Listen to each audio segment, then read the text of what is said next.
well, that rest and relaxation I was hoping to get during the Thanksgiving holiday weekend, somewhat disrupted by, number one, having to get a whole bunch of leaves out of the way before having to get a whole bunch of snow out of the way. Hopefully you were able to dig out from the very large amount of snowfall that most of Illinois got. And looks like we're going to be facing even more snowfall today, with winter weather advisories in effect through this afternoon for the northern part of the state. The central part of the state has a hazardous weather outlook, so you've got that as well, with accumulation tonight. So just be careful out there.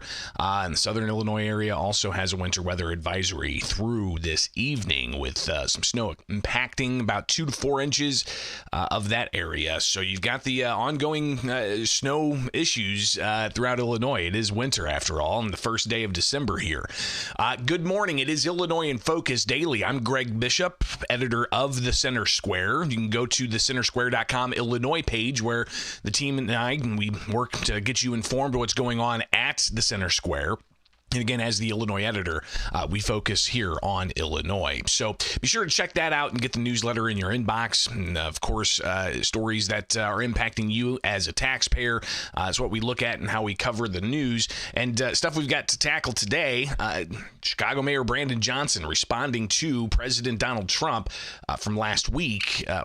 Where he ultimately called the Chicago mayor and Illinois Governor J.B. Pritzker out over public safety issues in the city of Chicago.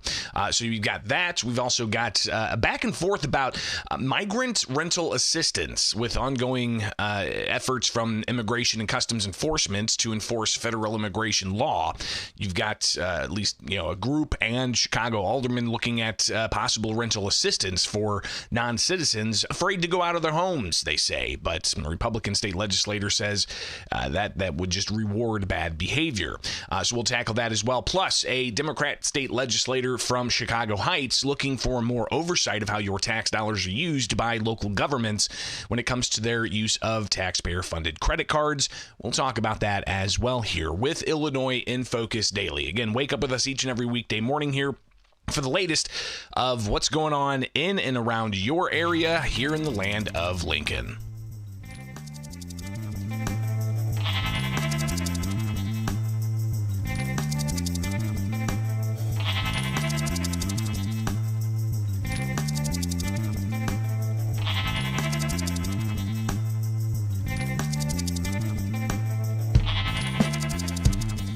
And we could do that in Chicago, by the way, if they would let us. If the mayor was a low IQ person, but he should understand this. This is a very serious thing. Well, I don't spend much time thinking about him. 90% of what he says is likely to be untrue anyway. Some of what Chicago Mayor Brandon Johnson had to say after President Donald Trump called him out for public safety issues in the city of Chicago. It is Illinois in Focus Daily. I'm Greg Bishop. You can wake up with us with Illinois in Focus and get the headlines in your inbox at thecentersquare.com. So we've been tracking this story out of Chicago, especially when it comes to Illinois and no cash bail, and the story being that passenger that was lit on fire on a CTA line, and the individual suspected of this having been charged with dozens of previous crimes, but still out on the streets, and people pointing to no cash bail in the state of Illinois as the culprit, and President Donald Trump calling out Chicago Mayor Brandon Johnson and others on this. And then you have also the violence that happened after the Christmas tree festival. So we talked about this last week, and you can go and check out the previous segments of Illinois in Focus, and you can get updated there. But the president making his comments, obviously making this a prominent issue, especially for those who live in Illinois. So let's kind of just review a little bit here. You've got earlier in this ongoing story, Chicago Mayor Brandon Johnson laying out what happened on the CTU and how devastating it was and his reaction to it. Shock, as well as the horror that we all experience of the arson attack that took place on the Blue Line. This is an absolute failure of our criminal justice as well as our mental health institutions. This individual was charged with dozens of felonies over the past 3 decades. He was clearly seriously mentally disturbed and was a danger to himself and to others. The system that we had failed to intervene, and now we have a woman who is fighting for her life, and I am praying for her and her full recovery. We're also praying for her family at this time. This is a horrific tragedy that should have never happened. Our CTA system provides roughly 1 million rides per day. It is critical in this moment that we reassure riders and make the necessary investments so that riders and workers feel safe on our trains. Again, this was Chicago Mayor Brandon Johnson after the horrifying incident on the CTU, talking about the individual and dozens of prior arrests that has led to people critical of the state's end of cash bail. Governor J.B. Pritzker, and again, this is from last month, reacting to that as well, saying that, they changed the money bond system in Illinois, getting rid of it. He says that bail allowed for people to get out if they could afford it. Bail is sort of an automatic out for people who just happen to have enough money. And an automatic incarceration for somebody who happens not to have enough money. Rather use judgment, good judgment, in most cases, to keep violent criminals or people who have mental health problems. And it's my understanding, at least all the reading that I've done, I don't know more than that, that this person seems to have had some serious mental health challenges. And so that's another aspect of what I think judges need to take into consideration. I want to make sure that we are providing the kind of mental health that should be available to people who need it, and especially somebody who has the potential for, or who has in the past committed some violence. And again, this was all last month after that horrifying attack on the CTU line. And you have the Network for Pretrial Justice putting out a statement just before the holidays. And this is the organization that helps fight for ending cash bail in the state of Illinois. And they say that pretrial reform not at root of the Blue Line tragedy. They go on to say that their hearts go out to the victim, Bethany McGee, and her family, who experienced an unimaginable horror. Her recovery will be long, and we know the pain and fear of what happened will live with her forever. If we are to respect victims and survivors when tragedies happen, they say that we should tell the truth, look to see if and when our system failed, and try to correct it. It goes on to say, if we followed this course every time, rather than playing politics to score points for our favorite causes, we might actually live in healthier, safer communities. Unfortunately, we almost never have honest conversations that lead to sustainable, long-term solutions, and this case is, so far, no different. Predictably, some people are blaming the Pretrial Fairness Act for what happened in Chicago. Here is what they got wrong. Under the old pretrial system that relied on money bond, it would have been possible for prosecutors to seek Mr. Reed's pretrial detention in the aggravated battery case that was pending in state court. The judge would have had no power to deny his release. That means if we had retained the old system that Donald Trump and many lawmakers are praising, Mr. Reed would likely have been ordered to pay a money bond and could still have been released, exactly as had been roughly done 70 times in the past. In this case, the Pretrial Fairness Act actually allowed the prosecutor the option to seek detention and for the judge to consider detaining Mr. Reed while he awaited trial. It's hard to see how one can conclude that this tragedy is evidence that we should return to the old money bond system. The new system also needs to be understood in perspective. Most people on pretrial release are succeeding, they say. In the 2 years since the Pretrial Fairness Act took effect, 94% of more than 128 people released pretrial have not been charged with new offenses against a person. A study from Loyola University found that since the Pretrial Fairness Act went into effect, judges are receiving more information and spending more time on decisions regarding pretrial detention. The median length of a detention hearing is now between 10 to 30 minutes, up from a short 3 to 4 minutes under the money bond system. Judicial decision-making is now more transparent. Prior to the Pretrial Fairness Act, judges often set money bonds without explaining their reasoning. Now judges are putting their reasoning for release releasing or detaining a person on the record. And it goes on from there, talking about how many elected officials implying that Mr. Reed has been released 72 times under the Pretrial Fairness Act, but Mr. Reed's 50 years old.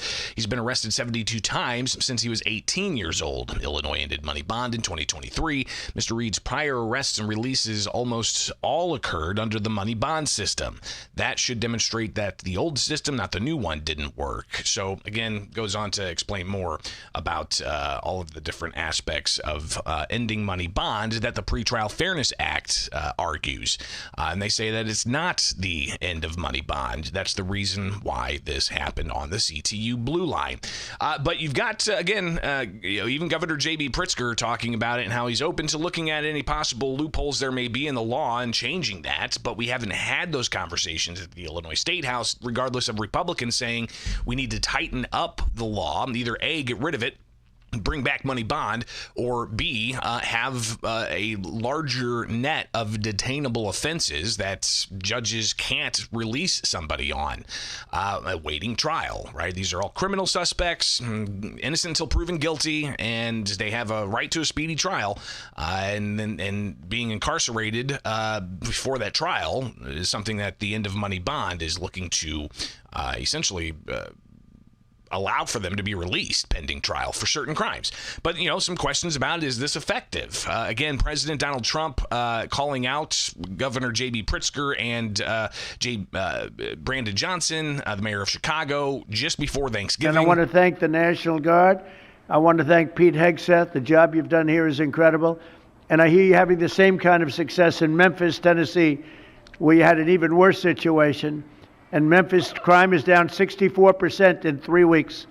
And by the time you have 4 or 5 weeks, you're going to have it down almost where there won't be crime.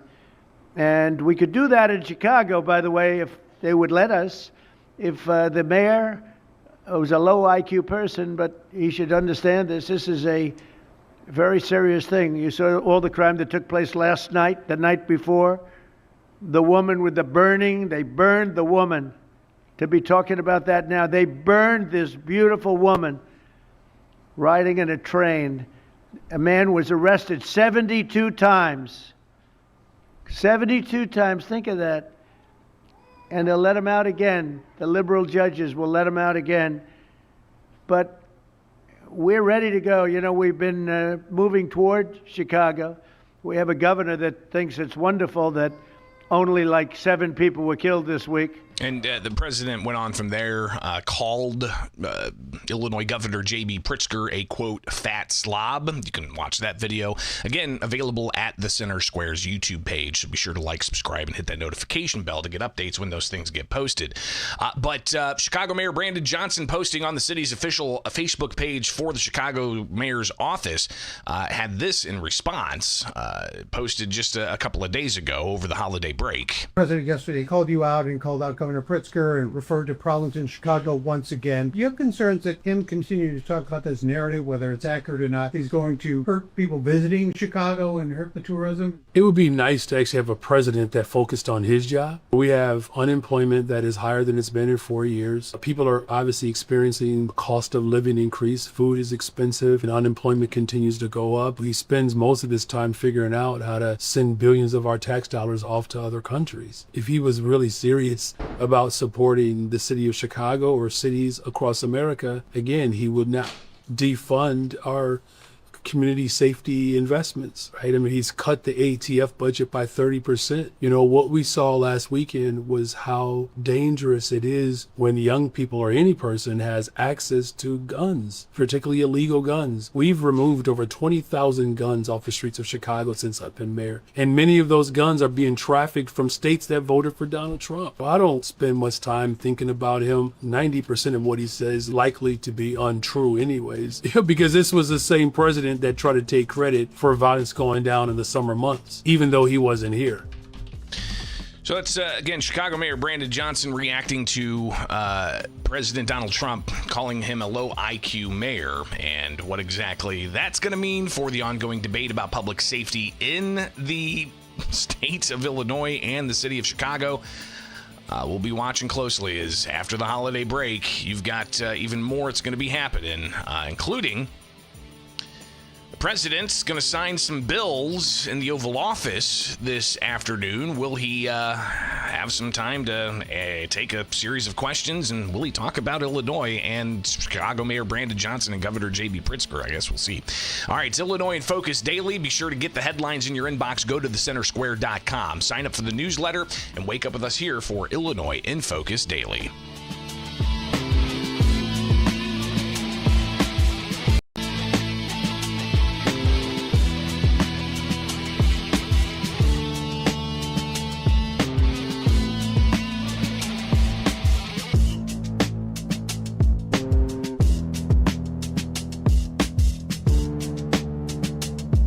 Headline that you'll be able to find at the Center Square, Illinois, is making its rounds, and that is Chicago Tenant Group calls for eviction moratorium amid ICE raids. And you can see this story from contributor to the Center Square, Glenn Menace, with that headline. We'll talk about that now here with Illinois in Focus Daily. I'm Greg Bishop, and you can wake up with us here with the Center Square and get the headlines in your inbox at thecentersquare.com, where I'm the editor for Illinois, and you can get even more here with the Center Square on YouTube.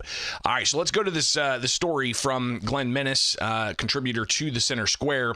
Chicago Alderman Byron Sigcho Lopez pushing for an eviction moratorium while immigration and customs enforcement agents remain in town. Of course, we've talked quite a bit about the ongoing efforts that immigration and customs enforcement have in enforcing immigration law in states like Illinois that are considered migrant sanctuaries because of state law prohibiting state and local law enforcement from cooperating with federal law enforcement to enforce immigration law. And you've got the DHS and other Trump administration officials saying, hey, we're flooding the zone because we're not getting cooperation. We've seen the clashes between protesters and federal officials and Illinois State Police having to come in to provide a barrier. Is that cooperating with federal enforcement officials, or is that just making sure that the streets are safe for the general public? You have the arguments about the National Guard and whether they're able to come in to assist in providing safety for those federal officials and for federal property. Those are ongoing court cases, challenging the president's authority to be able to do that, and also the president's and the federal government suing the state of Illinois over its migrant sanctuary policies. Both things still tied up in court. But regardless, back to the story, this is causing some problems, Sigcho Lopez says, and he's joining All Chicago Tenant Alliance, calling for helping non-citizens in the state of Illinois in Chicago with rental assistance. Here is Byron Sigcho Lopez sharing some of his thoughts in a conversation he had with Glenn Menace. Quite honestly, to put it blunt, is creating significant harm on people, including federal workers. I mean, federal workers that are not able to work. I mean, the many in furlough, including my wife. So we see the pain of people, federal workers, people who are not able to go to work, people who are not able to go out. And this is creating harm and economic losses for everybody. So certainly, I think that we need to, as other cities are considering, LA and other American cities who do not support the wannabe dictator, who have been attacked, and it's creating hardship and economic hardship, people who cannot pay rent, cannot pay mortgage. And I do think that we need to consider both. One is a potential moratorium on evictions that is being considered in LA and other cities that are under the similar situation. And, we have a lunatic that is creating harm in American cities who don't agree with him. And we need to help people at least to survive this moment. And we also should consider, just like in the pandemic, rental assistance. That's what I've been urging Governor Pritzker, or mayors or county representatives to work together, just as we've done in other crises, to tax the rich, tax the millionaires. There's already a proposal on a surcharge at 3% that will generate $4.5 billion. Massachusetts did it at 4%. They raised $5.6 billion. I think that we could do something similar, and I think everybody agrees. The question is, where's the political will so that we can provide some sort of rental assistance?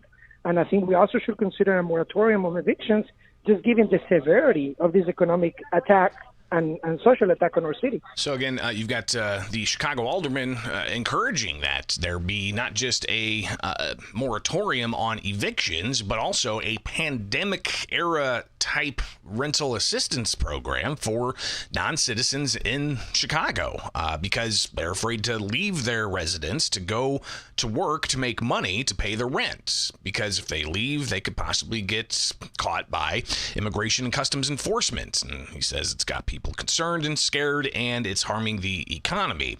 But this idea of giving rental assistance to non-citizen migrants being opposed by Illinois State Representative Chris Miller, who has also been pretty ardent in opposition to tax dollars going out to non-citizens.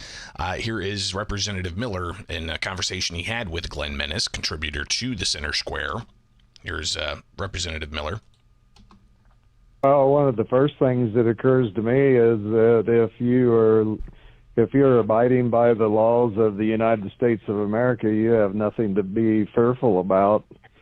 And if you're afraid, I'm guessing that your conscience is bothering you and reminding you that you've done something wrong, because that's the only reason why you would be afraid of anything. I mean, I have two son-in-laws, one black, one brown, and they're legal immigrants, and they don't wake up being afraid of ICE or the police or anything, because they're law-abiding citizens. So the downstate representative sharing that if you're worried about going out into the streets, you probably have a guilty conscience because you crossed the border illegally. And he then reflects on the question of providing rental assistance to non-citizens. Plus, if these activists are concerned about them paying their rent, the activists, why don't they just step up to the plate and pay their rent for them rather than complain about it?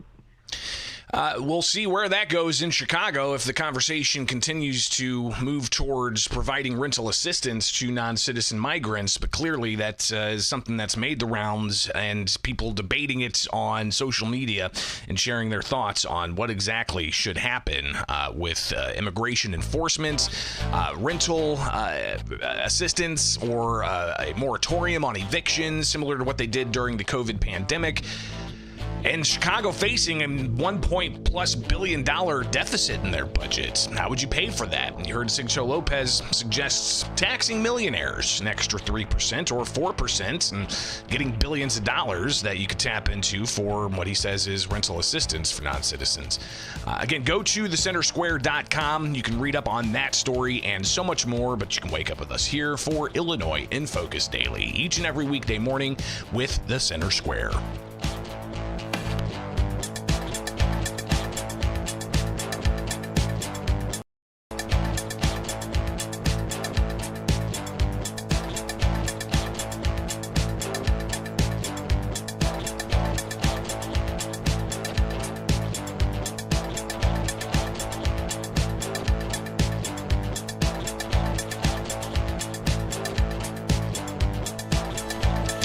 How much money your local government spends in credit cards?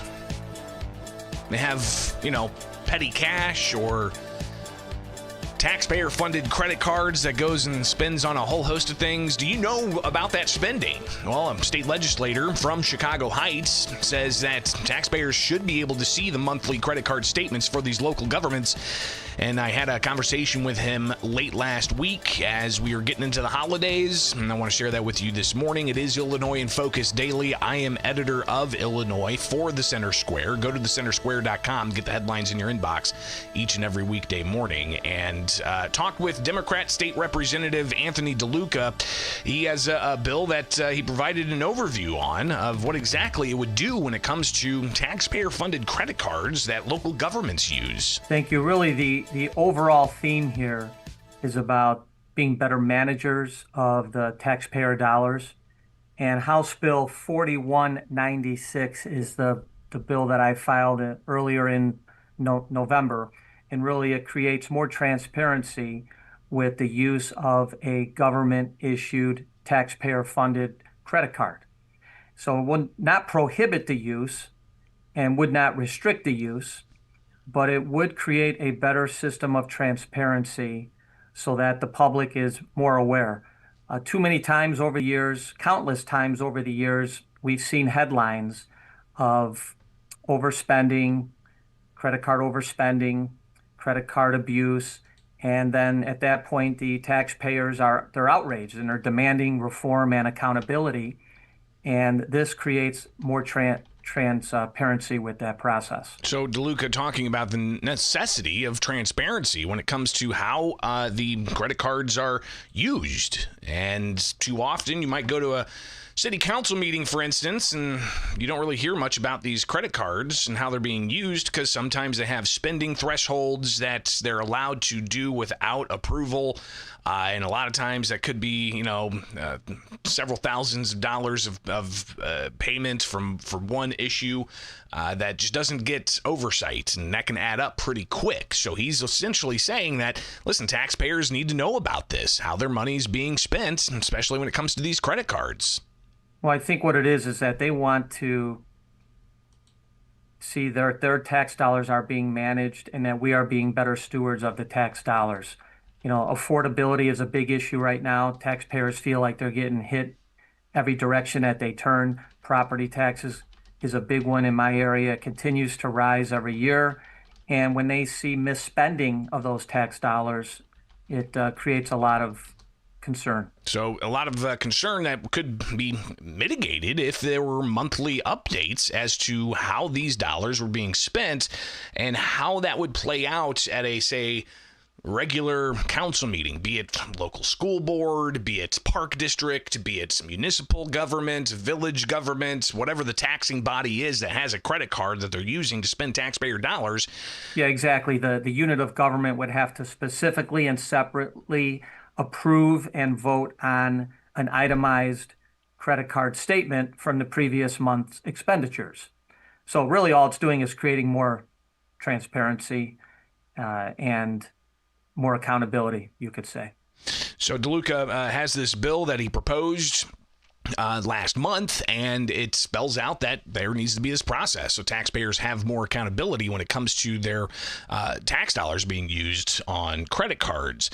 He talks about what he could hear from the Illinois Municipal League. So you've got to understand, when you have laws being passed at the State House, all kinds of advocacy groups come out. I mean, we've talked about them, ranging from issues on firearms, like the State Rifle Association. They're an advocacy organization that supports fewer gun laws, while you've got other organizations like Everytown that it's an association that supports more gun laws, and they are regularly at the State House. Well, it even gets down to the municipal level, right? I mean, you've got the Illinois Municipal League, for instance, which advocates for municipal governments, and they are always on the lookout for new state laws that require municipal governments to do certain things that could be burdensome or add to the levels of bureaucracy, and the layers of bureaucracy could cost taxpayers more money. So the IML is always advocating for less control from the state government on local governments. And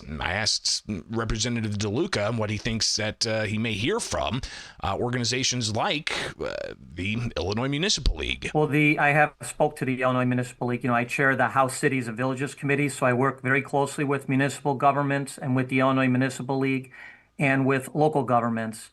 I think the only concern that they may have is about the posting on the website. So this bill requires the separate vote. There's no cost, there's no additional paperwork really in terms of just having the credit card statement be approved separately with the bill run, or separate from the bill run, but at a meeting. It's more about posting it on a website where there could create a little extra time. Not much, but it could create a little extra time. And yes, technically it's another mandate.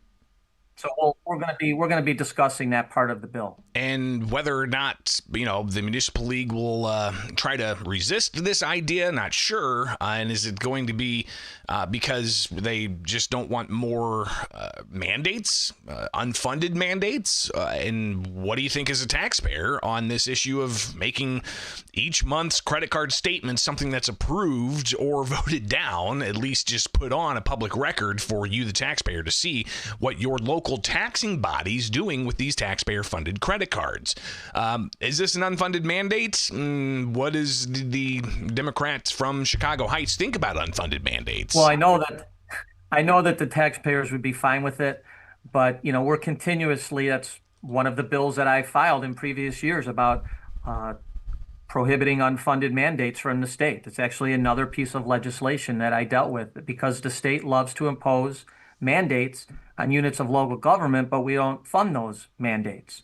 So I'm sensitive to that. So even though it may seem like a very simple process just to take the itemized credit card statement and post it to the website, if the units of local government feel that that's an undue burden on them, then I would be willing to discuss it further. So DeLuca is open to having more conversation about how this plays out and being enforced and giving taxpayers more transparency. In the conversation I had with the representative, he also shared thoughts on another bill he has that he says is a taxpayer-centric bill, saying governments cannot use taxpayer funds for guaranteed income programs. Programs we're seeing discussed and debated, or sometimes it's referred to as universal basic income. You have a pilot program that was launched a couple of years ago for parts of Cook County and for even the Metro East.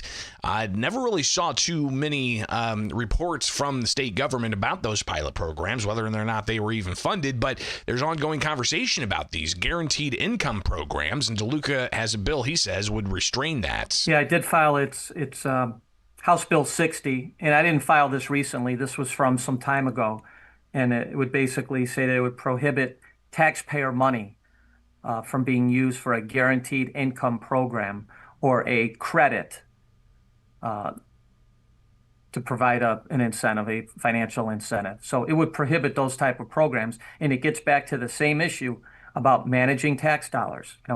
People are paying a lot of money in property taxes, certainly in my area. Affordability is a huge issue. They feel like they're getting nickel and dimed by government at all levels. And when they see these type of guaranteed income programs, I'm hearing from my constituents a tremendous amount of concern.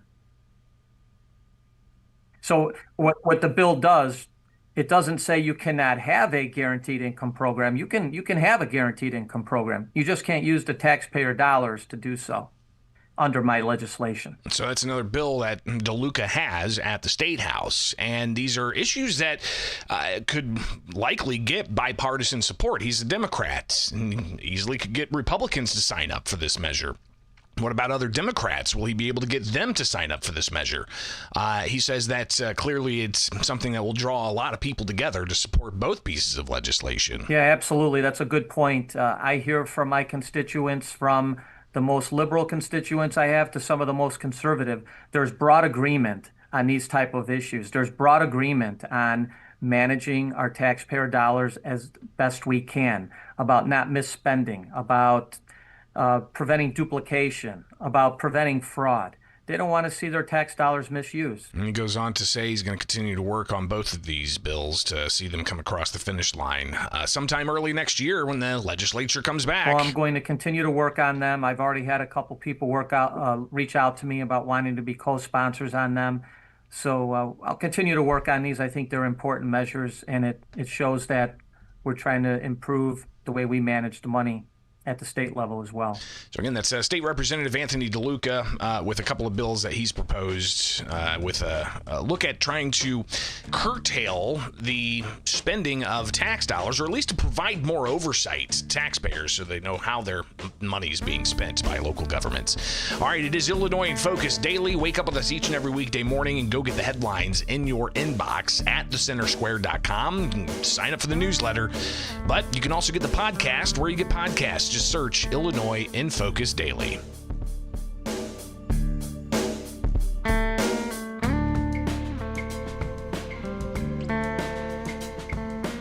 All right, guys, greatly appreciate your attention this morning on this Monday after a long Thanksgiving holiday weekend.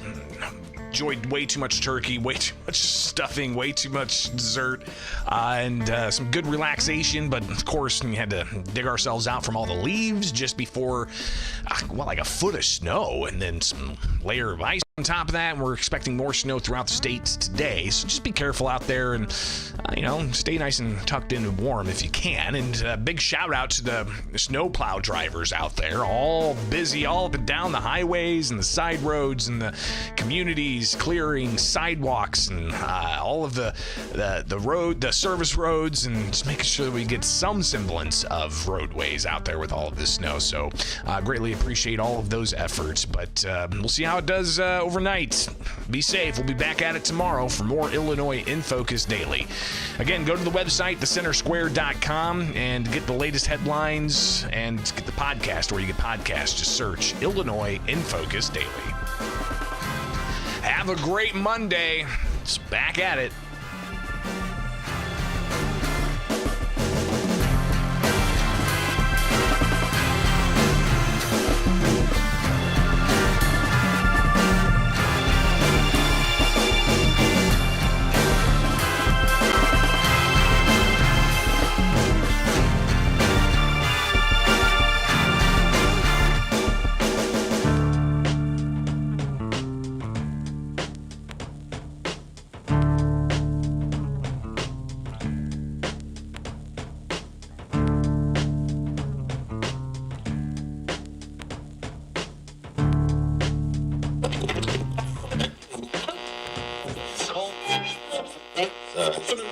Regret.